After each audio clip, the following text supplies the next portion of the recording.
Welcome to Pinsire Basketball Live. The Toronto Raptors are younger. The Toronto Raptors are better shooters. The Toronto Raptors are better athletically than they were 7 months ago. Let's talk about the pieces that have come in, the pieces that have gone out, and why it makes so much sense. Okay, so look, the Toronto Raptors obviously went in a very different direction when they fired Nick Nurse. They clearly wanted to go towards motion, movement. They wanted to go towards Scottie Barnes. Ultimately, you have a very unselfish star, ascending star, now all-star, future superstar. And every coach who interviewed kind of had the same question. What are you doing with this roster? It doesn't make a hell of a lot of sense. You need athletes with this guy because this guy's going to thrive in transition. You need shooters because this guy is a really good passer. Basically, when you have a playmaker who's as good as Scottie Barnes, you need play finishers. And I believe the Raptors have finally added the play finishers that he needs on his timeline. To borrow a little tweet here from Josh Lewinberg here are the players that have gone out, and you'll notice a trend. There's a lot of big wings with questionable jumpers and questionable ball skills and questionable basketball IQ that have gone out the door, okay? Otto Porter, obviously notwithstanding, I think he really kind of fit, but ultimately, injuries dictated his presence and how impactful he could be. You're also seeing a lot of older players going out, right? Pascal Siakam, soon to be 30, Dennis Schroeder, 31, Thaddeus Young, 35. You're seeing a lot of guys going out that are older, and a lot of guys came in who were younger. Who came in? RJ Barrett, 23 years old. Manuel Quickley, 24 years old. Bruce Brown, 27 years old. Jordan Nwora, 25 years old. Kelly Olynyk, the oldest of the bunch, but a very serviceable and probably will age like fine wine, stretch big at 32. And then you got Ochai Agbaji at 23 years old. You also get 3 picks, all of whom probably, if used, will be 19, 20, or 21 years old. Clearly, the Raptors have built their timeline. And on the eve of this dude coming back to Toronto and all the media suck-offs that are going to happen, and all of the, overhype and everything that's going to happen, I thought that this would be a really good time to talk about how the Raptors got from point A to point B and what ultimately the Raptors can do with the rest of their season, because they are 4 games out of 10th, that all-elusive 10th play-in spot. And I'm remembering back, to a couple of big runs that the Toronto Raptors made in Raptors history. Last night's live, we talked a lot about Raptors history, and I'm thinking back to 2002. Don't remind me of the Chris Childs shot. But the Raptors were out. They had lost a ton of games. And then they strung 12 of 14 to make the playoffs and face off against the Pistons. It was a 5-game series. They pushed it to 5 games. To those who are maybe newer basketball fans, you don't remember, the first round used to be 5 games. And they pushed it all the way to a 5th game, right to the buzzer, and Chris Childs forgets to score. Honestly, that one hurt back then, but that team rallied behind Alvin Williams, but specifically Morris Peterson and Antonio Davis. They were great. And it was fun to watch. And they'd shut down Vince Carter for the season, and then all that chatter started about whether the Raptors were really better without Vince Carter. Cheat sheet, they were not. But it was inspiring to watch that team rally down the stretch. Can the Raptors pull together something similar now that Bruce Brown isn't looking over his shoulder saying, when am I going to get traded? You don't have the presence, the negative presence, in my opinion, of Dennis Schroeder, who's sourpussing, coming off the bench and trying to, prove whatever to himself. You don't have, Thaddeus Young and Otto Porter were certainly positive guys, but at this point, Otto, the rotation player among the two, wasn't playing, and Thaddeus, the non-rotation player, was playing. You've upgraded. You got better yesterday. Regardless of the fact that you waived Spencer Dinwiddie and he's probably going to catch on with the team and be a rotation player for some team down the stretch, you do have a team that is suddenly very interesting in terms of transition and in terms of what you need. So let's talk about the players that the Raptors have brought back. So let's start with RJ Barrett and Emmanuel Quickley. No, let's actually start with Gradey Dick, because chronologically speaking, let's consider this a 1-year thing. I know the title says rebuild lasted 6 months, but really it started with Jakob, right? It starts with Jakob, and of course the commentary at the time from myself and everybody was that this was a move to help Pascal and Fred. Right now, Pascal and Fred are gone, but Jakob remains. So it wasn't just for them. I think Jakob is a guy, despite what people think, when there's enough shooting around him, he can be a serviceable part of a lineup that has good spacing. The problem was you had him playing for most of last season with two non-shooters in Pascal and Scottie. And this year you had him playing with a bunch of non-shooters in Dennis and Scottie. I mean, Scottie is a shooter. He's a much better shooter this year, but as I've gone into length many times, teams don't play him like a shooter yet. He'll get there. He will get there. He and RJ are, let's say, the lesser of the shooters who can shoot. RJ shooting 39% from three. Trust me, teams aren't guarding him like a shooter right now either. But there are some shooters on this team that do offset some of the non-shooters on this team, most glaringly, of course, Jakob Poeltl. But you do have guys like Chris Boucher, who's kind of a non-shooter who can shoot. Does that make sense? A non-shooter who can shoot? Like a guy who's not played like a shooter, but he can shoot. Bruce Brown is a non-shooter who can occasionally shoot. So you really have gone from like having half your roster be non-shooters to maybe three guys are non-shooters, and none of them are really huge part of your offense. And grand total, sum total, they're going to play 65 minutes combined between the three of them. But shooters help non-shooters.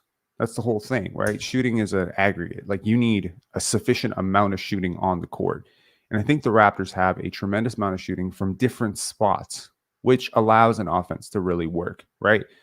So with Kelly Olynyk, you have like dominant places on the court where he can be lethal, if not deadly. The whole point of any offense is to be better than average on most nights. If you're better than average, if you're better than league average on most nights offensively, and you hold water defensively, you're middle of the pack defensively, but you're better than average on most nights offensively, you'll be a winning team. It's really that simple. And in order to be better than average on offense, you need to have players who are better than average at scoring from somewhere in the court. You know, if you have a Clint Capella or a Jakob Poeltl who are beastly, like 70%, 99th percentile, 98th percentile finishers in the paint, then they can be a part of something. But obviously, if you put them around a whole bunch of non-shooters, like what does Clint Capella look like without a lob, passer like Trae Young or a player like James Harden? I don't think we've ever seen it. But if you put him next to Dennis Schroeder, it's going to get worse because the gravity that he will have will be diminished by the fact that he doesn't have a shooter to stretch out those angles for him. So in terms of what the Raptors have gotten, let's start with Jakob Poeltl. I think he's a really good screen setter. That helps shooters. If you have shooters who can come off those screens, it helps because what he can do as an offensive rebounder, the most efficient threes are always off of offensive rebounds. So what he can do as a defender, again, most effective threes are in transition. This all is one hand washes the other. If Jakob Poeltl can be a sufficiently above average rim protector and rebounder defensively, and he's also a better passer than average for his size, then he can be a part of something that works transition-wise and even in the half court. As a screener, he's above average. As an offensive rebounder, paint finisher, he's above average. As a rim protector, relative to other centers, he's pretty average to above average. He has a lot of redeeming qualities. And of course, as a passer, he is above average.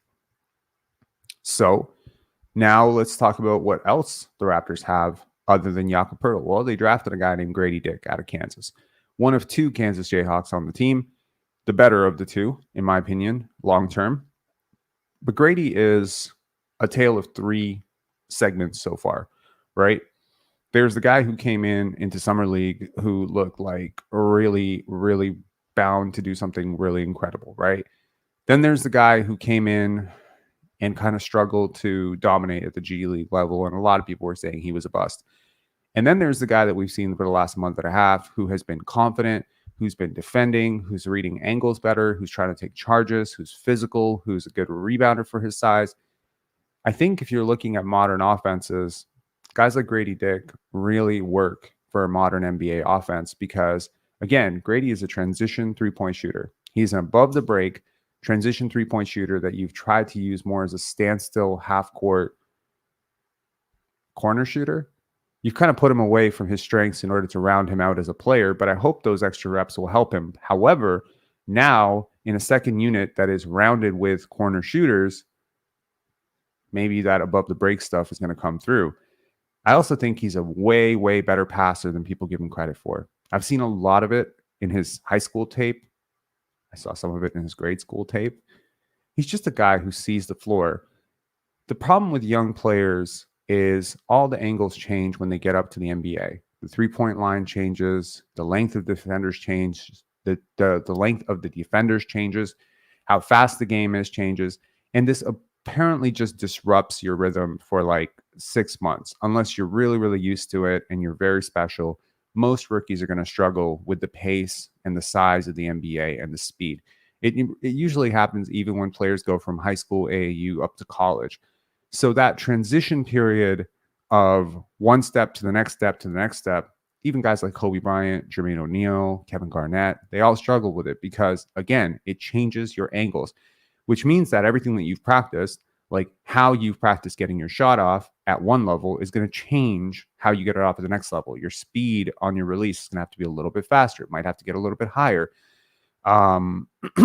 Your angles, like how you read angles on defense, is going to change. The personnel that you're playing against changes. You have to read scouting reports. There's also the grind of like 82 games. I think this could really help Gradey because he's not a rookie who really played a ton earlier on. So he won't hit like that proverbial rookie wall that a lot of rookies who do play a lot hit. But the grind is still the same. He's still in a new city every single second night. He's on the road. He's away from family, etc. There's an emotional process for rookies. But I think I really like the fact that he's athletic. People don't give him credit for being athletic. He's a very functional athlete. He's a good passer for his size. And I love how he moves. I love how he moves off the ball. I like how he moves and comes off of picks. I like that there is like a constant shifting. I like the fact that defenses respect him. You know, he has a reputation as a shooter.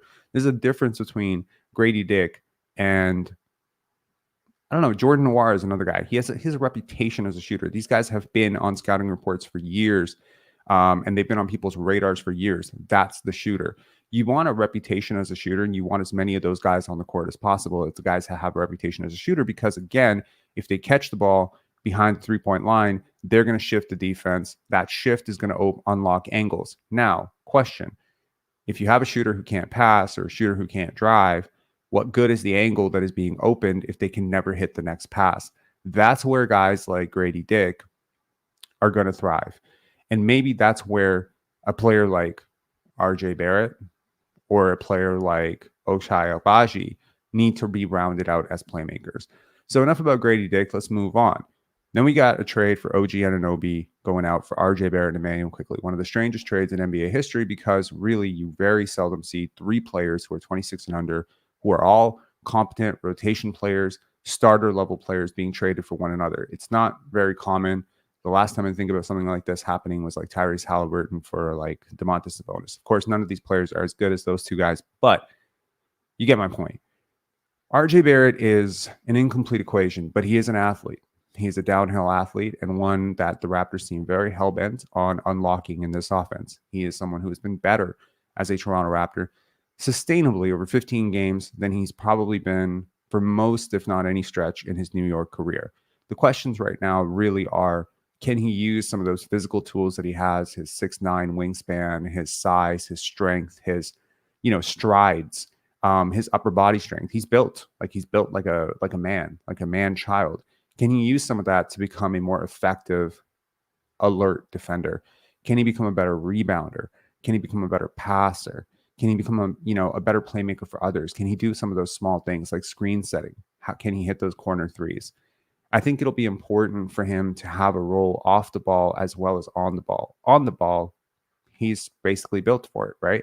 That's the role that he's had his whole life, and it's obviously one he's very comfortable with. However, as the talent is upgraded around him, as in when he's no longer the second or third option, and maybe he moves down to fourth option if the Raptors are able to add something very significant this offseason, he's going to need to do some of the stuff that he struggled to do in New York, which is play off of other people. And I think he's doing better job of that, attacking empty sides, sort of attacking mismatches. There just aren't a lot of teams in the league that can guard him with their fourth best defender. And he's going to have to milk that.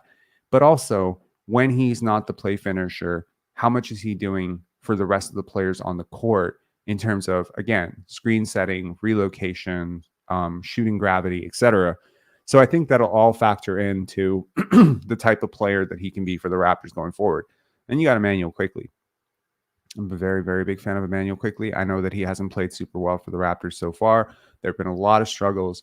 There's been a lot of, can he change the things about his game that limit him from being on that next level as the Darius Garlands of the world, right? What is the gap between an Immanuel Quickley and a Darius Garland? Right now, it's a pretty big gap. Completely honest, it's a pretty big gap. There's a gap athletically. There's a gap in terms of playmaking, processing. Both are really good shooters, right? Different types of shooters, different release, different speed of the shot. So the Raptors really took a flyer on 3 incomplete players that they believe they can develop. Now, look, Jama Malalela, myself, Darko Rajakovic, we have one thing in common. Well, 2 things in common. We love basketball, and each of us have 24 hours in a day with which to spend our time. And if you're going to hire great development staff, it helps to give them prospects who actually have actual upside, athletic upside, shooting upside, etc. It's one thing to try and turn Malachi Flynn into the best version of Malachi Flynn, because the best version of Malachi Flynn might still be a 3rd-string guard. Okay. It's another thing to take prospects who have the upside of an Ochai Agbaji, Gradey Dick, RJ Barrett, and Immanuel Quickley, because their upside is possibly all-star. Any one of these players could be a one-time all-star. No cap. I'm not saying they will be. I'm not saying that they surely will be. I'm not even saying they likely will be. I'm saying they all have that chance. Okay? Just like Mikal Bridges had that chance, Cameron Johnson had that chance. There's a certain level of talent, like a requisite base minimum of talent that you have to hit that level. It comes down to athletic tools. It comes down to size, strength, length, existing skills, and how can we round those out? You look at a guy like Desmond Bane. I was looking at something interesting. So I was looking at some emails that I had from the 2022 draft, in which, a friend of mine who covers the draft for a bigger platform and I were just exchanging notes. And interestingly enough, I just searched through the email Ochai Agbaji because I was pretty high on him at the time, and I was curious to see if maybe the Raptors could find a trade for him, because I knew the Raptors were really interested in Dyson Daniels. I believe the Raptors didn't have a 1st-round pick that year because they had traded it for Thaddeus Young. So I was curious, would he potentially, Ochai, before he went on that dominant run with Kansas and before the Raptors decided to make that silly trade for Jakob Poeltl, whether he would be the guy who would fall into the Raptors' laps at 17 or 18, 19, wherever the Raptors were at the time. So one of the things that we talked about in that email was, who does he remind you of? Player comps are interesting. They're almost never right, but it was always an interesting thought exercise to see, who does he remind you of? And some names that came up were Mikal Bridges, Desmond Bane. And it was so interesting. Those were 2 of the names. There was a 3rd name that came up. Who was it? Gosh, who was the 3rd name? I'm forgetting who the 3rd name was now, but nevertheless, it's interesting that those 2 names were 2 of the first names that came up, because while he's a much longer and bigger athlete than Desmond Bane, and he's a little bit smaller than Mikal Bridges, who has a 6'7" wingspan, it's interesting because those are the 2 guys that Darko really, really helped blossom. And if you really think about what those guys were, what were they? They were athletic. I mean, you might not think of Desmond Bane as athletic, but I promise you he's a better athlete than you think. They were guys who needed to expand their games beyond standstill corner shoot guys. They were, in the case of Mikal Bridges, obviously he was more of an athlete who needed to round out his entire game in terms of shooting, dribbling, passing, etc. But in the case of Desmond Bane, a guy who was 6'4", 6'3", 6'4", undersized. He had a negative wingspan, etc. The goal really with him was, that Darko talks about, was really, how can we make you a playmaker? How can we make you more of a threat off the dribble, off the catch, And I think that Darko will face a very similar battle with Ochai Agbaji. Interestingly enough, both players were also older rookies. So there's nothing to say that a guy who's 23, who's about to turn 24, can't have 3 years of sustained growth with this coaching staff. And what does 3 years of sustained growth look like for Ochai Agbaji? He becomes a starter. He becomes a really good starter in that case. And a starter level player being extracted for what is effectively going to be the 28th overall pick is great value. So let's talk about the other pieces. Bruce Brown, Jordan Nwora, right? In terms of Bruce Brown, 27 years old, a guy who hasn't really performed very well for the Raptors, didn't really have the greatest run with the Indiana Pacers. You have to wonder to yourself, was it a fluke? Can he recreate who he was with the Nuggets for the championship run? Yeah, sure. He's had a career that expands beyond the Nuggets. I watched him in the Nets. He was great. He's a role player. He is a rotation player in the NBA for a good team. He has been a rotation player for good teams. I will say this. When he was with KD, he was better. When he was with Nikola Jokic, he was better. When he was with Scottie Barnes, and when he was with Tyrese Halliburton and Miles Turner, he's been worse. This is a guy who seems to really play off stars, right? The more talent you have around him, the more playmaking talent, the less he has to do with the basketball, the more he can just sort of read, react, cut into spaces, the better he's going to be. He has something in common with Ochai Agbaji and Gradey Dick. They all cut really well. Maybe that's something they can even expand on and learn more from him. But what the Raptors have that pairs really well with cutters? They have big playmakers. Jakob Poeltl is a big playmaker. Scottie Barnes is a big playmaker. Kelly Olynyk is a big playmaker. You can suddenly invert pick and rolls. You can have these guys stand. And in the case of Kelly Olynyk, he can extend his range way further out than Scottie or Jakob can. So whereas Jakob and Scottie can play make from the post, right? I mean, Scottie can really play make from everywhere. He's a much better shooter this year. But in terms of where he can draw a double, he's not drawing doubles at the three-point line. He's drawing doubles when he crosses the three-point line. Kelly can potentially collapse a defense much further up on the floor because of his shooting gravity. But one thing you notice with Kelly Olynyk, whether you watch him in Canada basketball, whether you watch him here, whether you watch him in Utah, Miami, in every stop, he's been an excellent playmaker. He's a really smart passer. He is a guy who's basically like a guard trapped in a center's body. This is a very, very good thing. He's like a really big wing who can guard centers and power forwards. This is a very interesting prospect and a player. It's weird to call a 32-year-old a prospect. But yeah, he's a really good player. And when you have sharp cutters, suddenly now you have the building blocks to create lanes. I think that Kelly Olynyk has the potential here. Sorry, we were talking about Bruce Brown and Jordan Nwora, and I started getting into Kelly Olynyk. Let me backtrack here. In terms of Bruce Brown, not the greatest shooter, but a guy who really thrives playing with big playmakers. As he played with Kevin Durant, Kyrie Irving, he was better. When he played with Nikola Jokic, he was better. So again, put playmaking talent around with a smart cutter who offensive rebounds and hustles his butt off. And hey, maybe Bruce Brown already knew that he was going to be sticking around Toronto. He was, per boxes minus, the last game that the Raptors won, he was their best player. Can he continue to be a 2 to 3 boxes minus guy?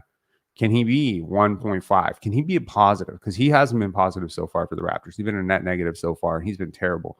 So now that he can sort of just dial back and say, okay, this is where I'm at. And hey, just an FYI, this could be a contract year for him too.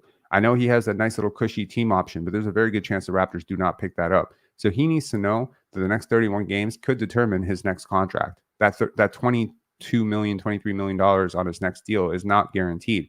And so if he has to hit the market after the season he's had so far, he's going to be a mid-level guy. So he needs to recapture some of that glory. And if I'm Darko Rajakovic, I'm telling him right now, dude, you have not played well this entire year. We need you to be Nuggets Bruce Brown, Nets Bruce Brown. Can you do that for us? Very likely Bruce Brown is going to be the backup point guard for the Raptors in minutes where Scottie's not playing. When I say backup point guard, I mean defensively he's going to be backup point guard to draw that message from Larry Brown. Basically, you are who you guard. Bruce Brown's going to be their backup point guard in terms of, I think, just from what I understand, if the team is fully healthy, that they will probably use him as a point guard, backup point guard / small ball 4.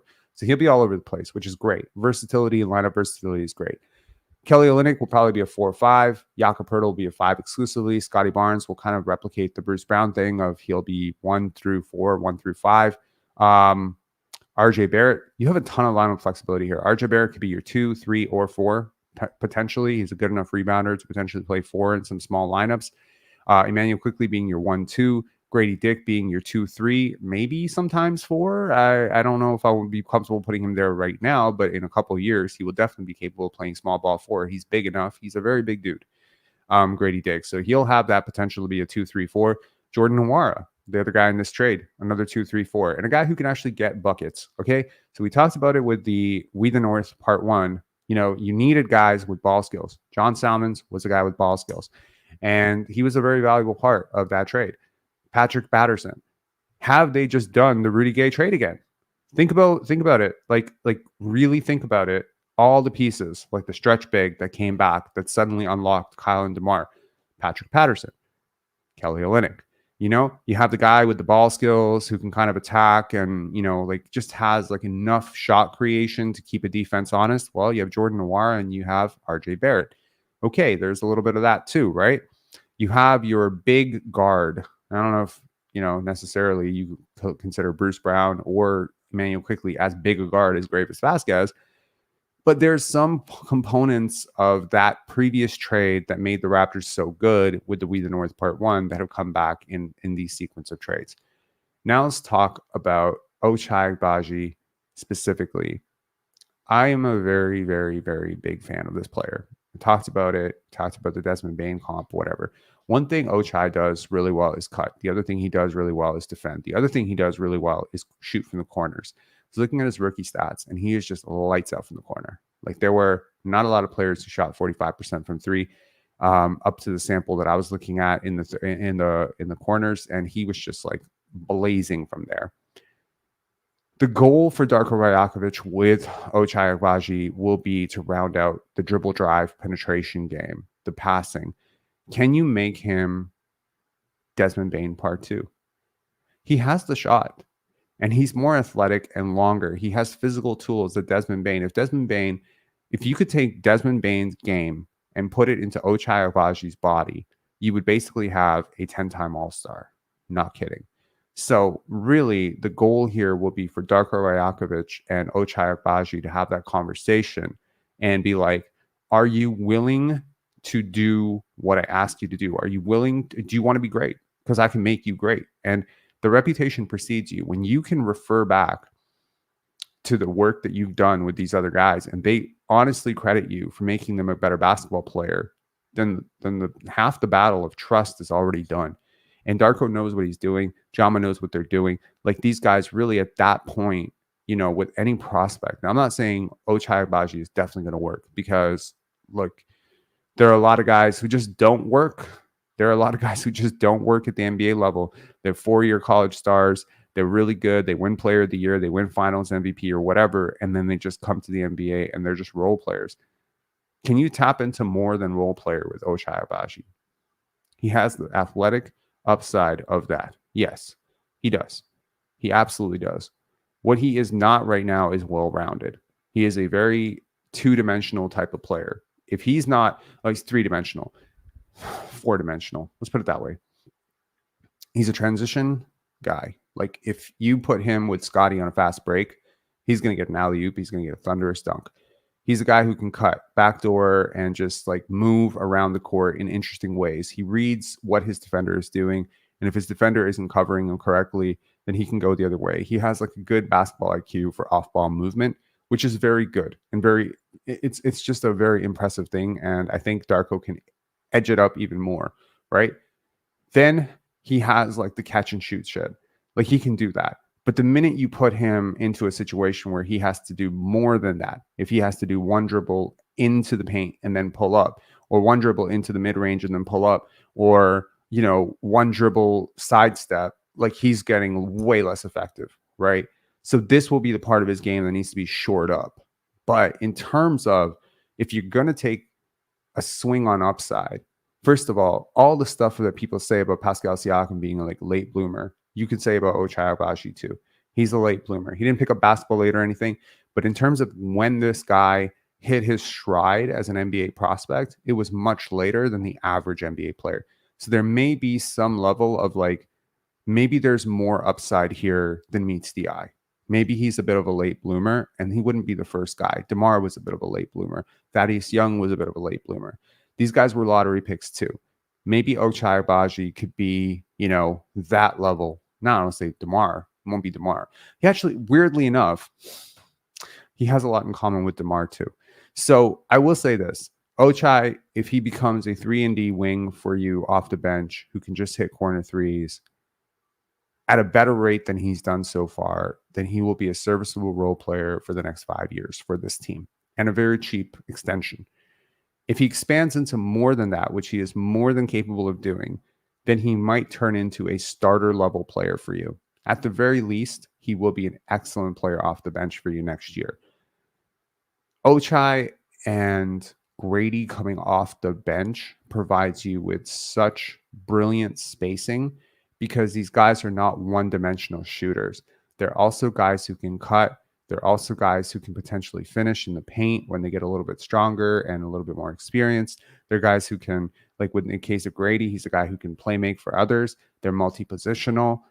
They're more athletic than they look. I think both guys are more athletic than they look, so they can, they can sort of like fit into a transition offense and a half-court offense. Then, of course, there are the picks, and there's the flexibility this offseason. Now, I believe that the Raptors currently have one top 50 player in the league, and that is Scottie Barnes. They do not have another one. Regardless of how high people are on Emmanuel Quickley, RJ Barrett, Kelly Olynyk,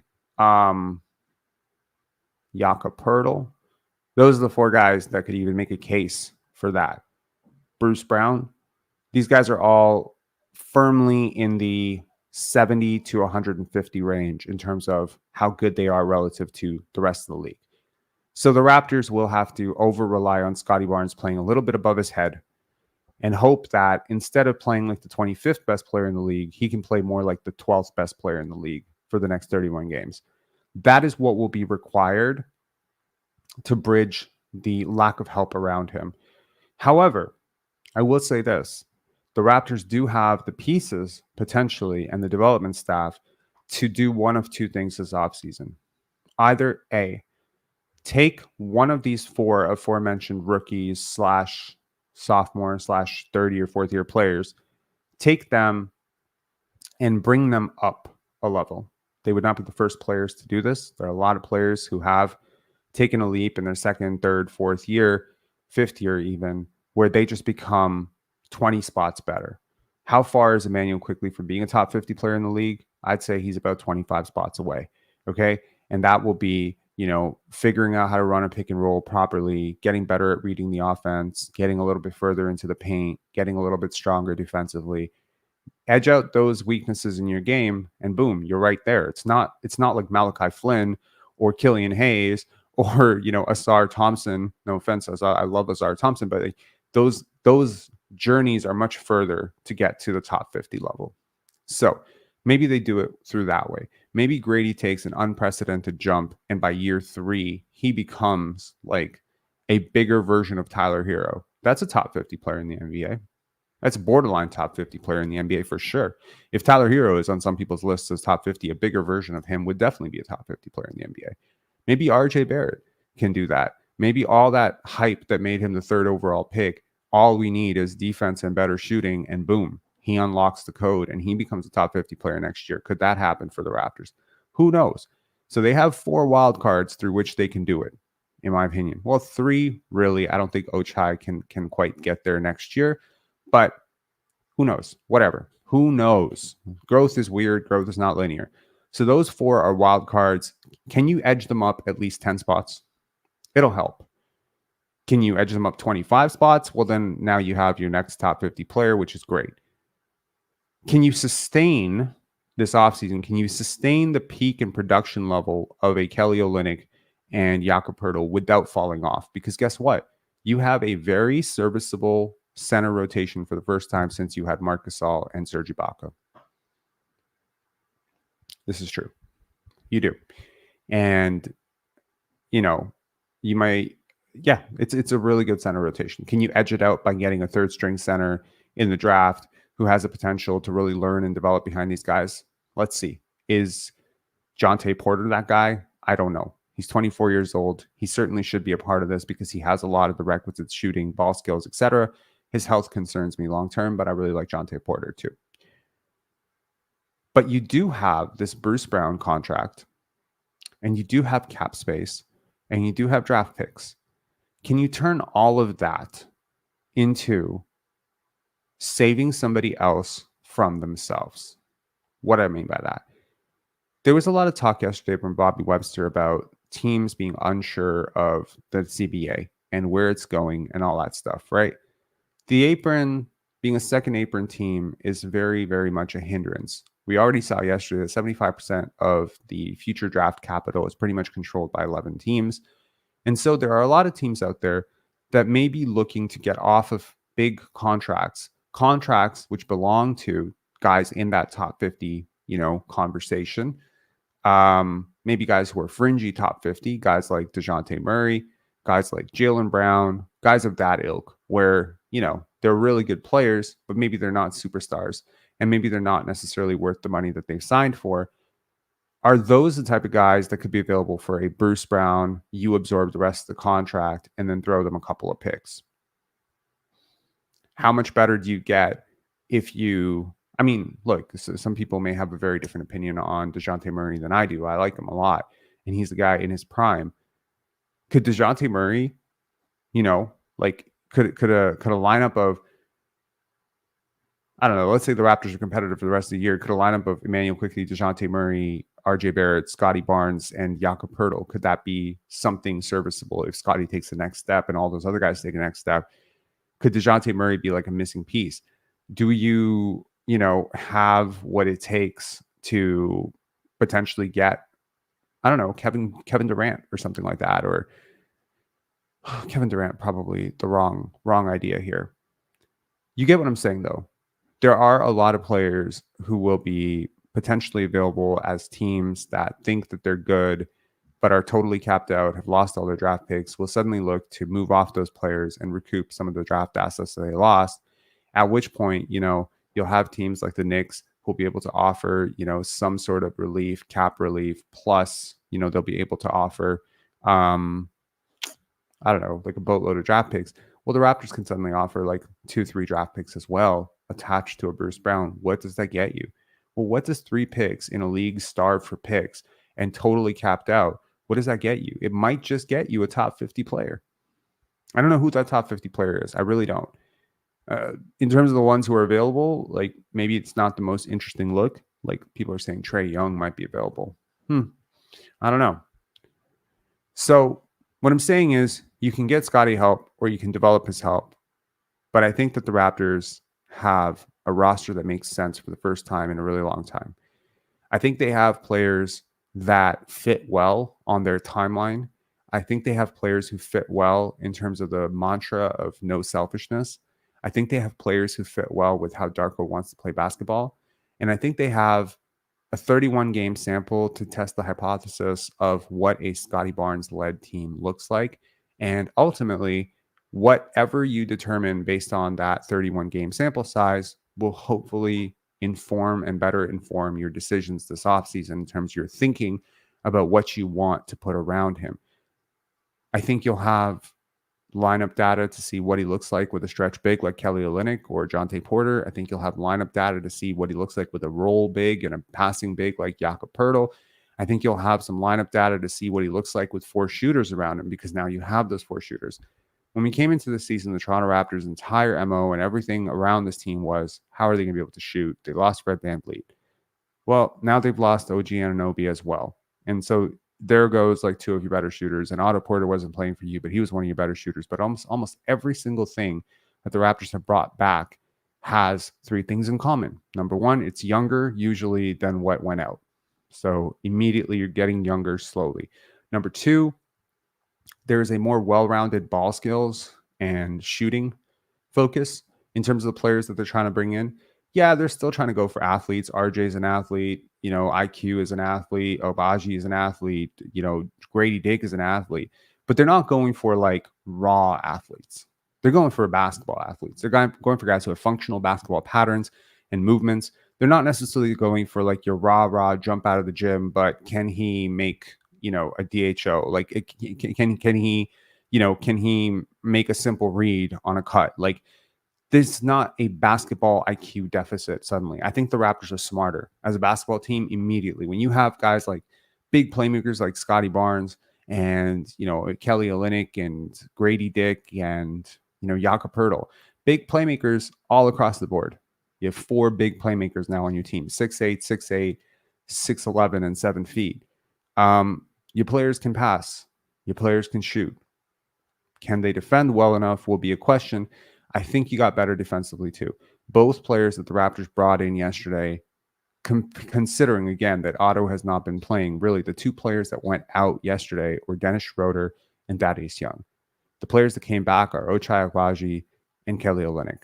I very, very, very strongly believe that the players that came back are much better defenders and shooters than the players who went out. Actually, you shipped out 2 non-shooters who were constantly playing in your lineup, and you've changed that to be 2 shooters who defend better, who are playing in your lineup. Now, I'm not saying Ochai Agbaji is a better player than Dennis Schroeder right now. Please understand that. I am, however, saying that he might be a better 5th starter than Dennis Schroeder. He might be a better corner shooter than Dennis Schroeder. He might be a better point of attack defender than Dennis Schroeder. He might be a better shot blocker, definitely a better shot blocker than Dennis Schroeder. He might have better rim percentages. He might be a better transition player than Dennis Schroeder. He's just not a better passer and better overall player than Dennis Schroeder. But Kelly Olynyk is. Kelly Olynyk was by far the best player who changed seats yesterday in terms of the Raptors going in, out, whatever. Okay.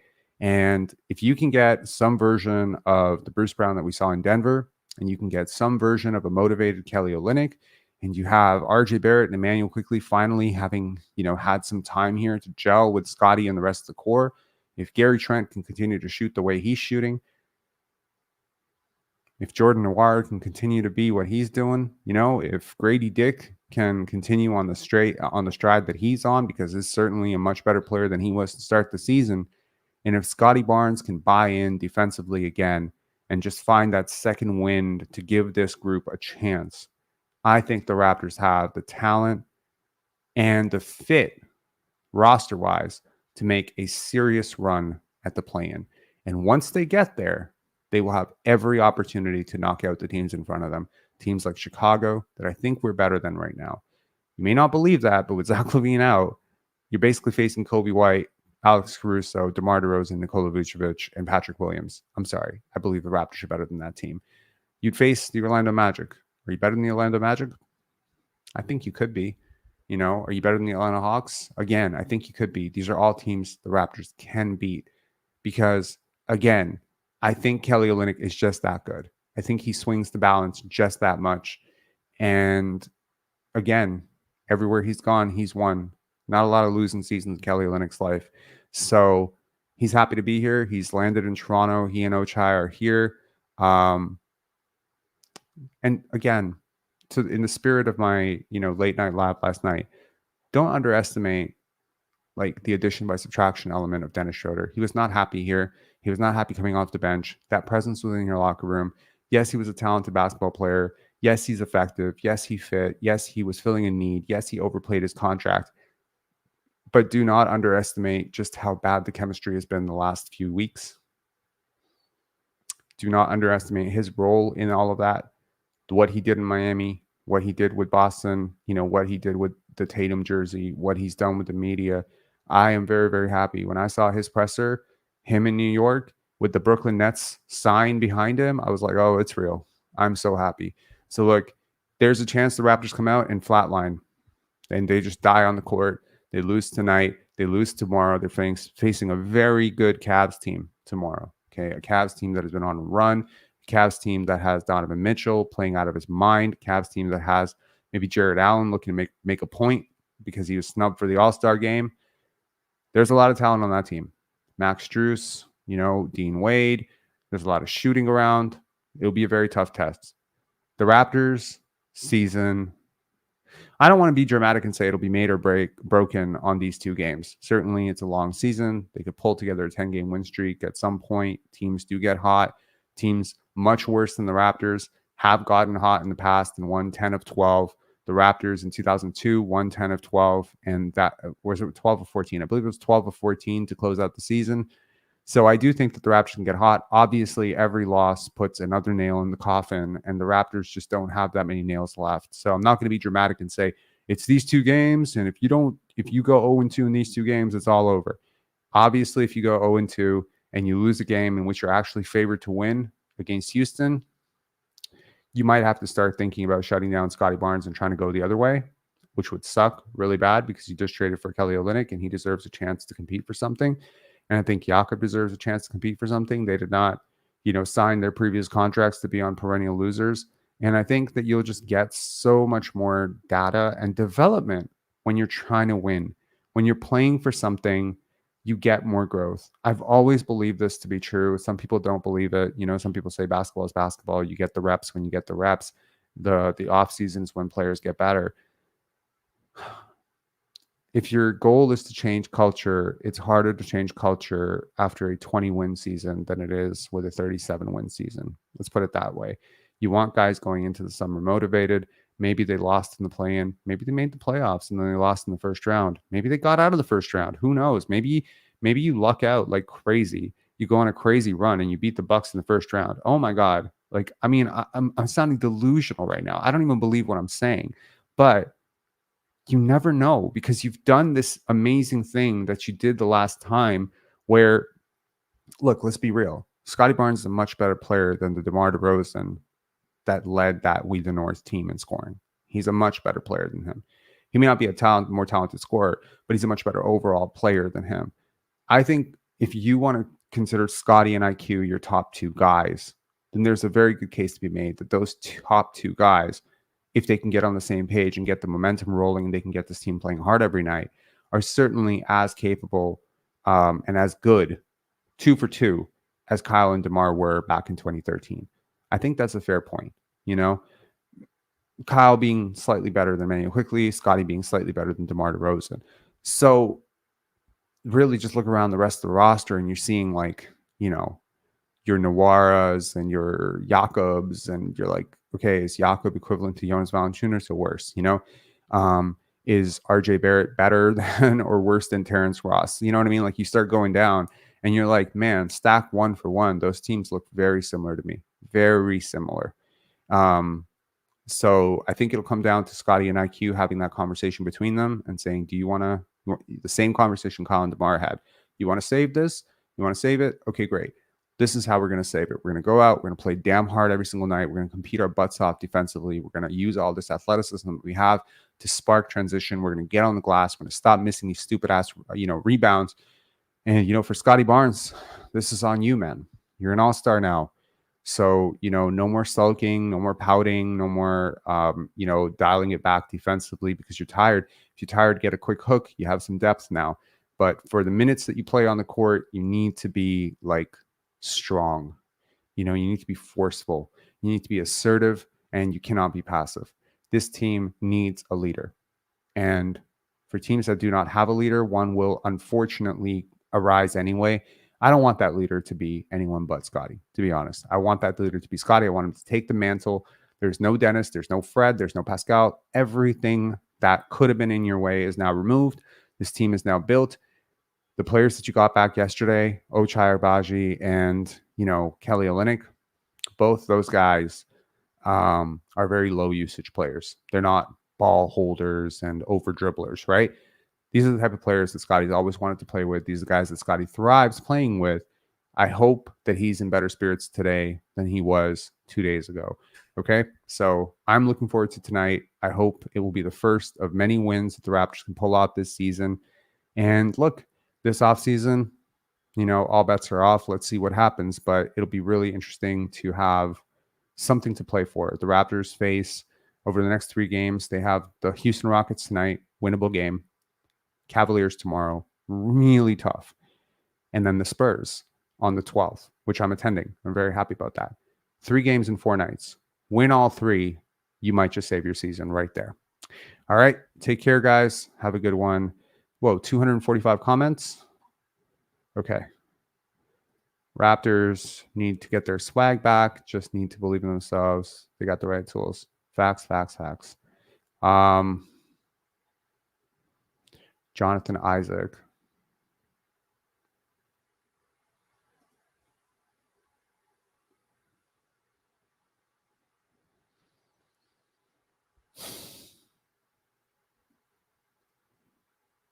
Cool. Actually, I would be very interested to see Christian Coloco's back in the gym today. I was just looking at that. So, we'll see. He's a versatile scorer, a playmaker, a leader, a hard worker, a learner, a winner. RJ Barrett, the pride of Maple Leafs. He's not here to play games. He's here to bring belief. So weird. Okay. Yeah, I mean, I would be curious to see who the Raptors. I mean, also worth noting, Killian Hayes. I firmly stamp my approval for. I think Killian Hayes deserves a shot. I know I've spent a lot of time talking shit about him in the context of the Detroit Pistons. I've watched a lot of Pistons games this year just out of morbid curiosity. I think he's got something defensively as a playmaker. He just can't shoot. Now, obviously, all the beautiful things I said about, playmaking, and, he fits that, and he fits youth because he's 22 years old. And defensively, he's very, very underrated, I think. So he's a big point guard, 6'5". He's a guy who I think can really fit in around Scottie long term. Again, athletically, he has some potential there. And again, at 22 years old, in the situation he was in, I think he's a prime candidate that the Raptors should give a chance to. I know he gets clowned a lot because he was a high lottery pick that didn't work out, but he's been much better this year, and he's trended in the right direction for 3 straight years with the Pistons. Now, they waived him. That's on them. Okay. I don't trust anything the Pistons do to be a good thing. So basically, them waiving him is probably the biggest blessing that he's probably worth a shot. So I would definitely look at him. There's also a lot of other guys that you could look at. Injury insurance, whatever. This will be a really interesting time for the Raptors to experiment with young players that maybe they've been eyeing for a while.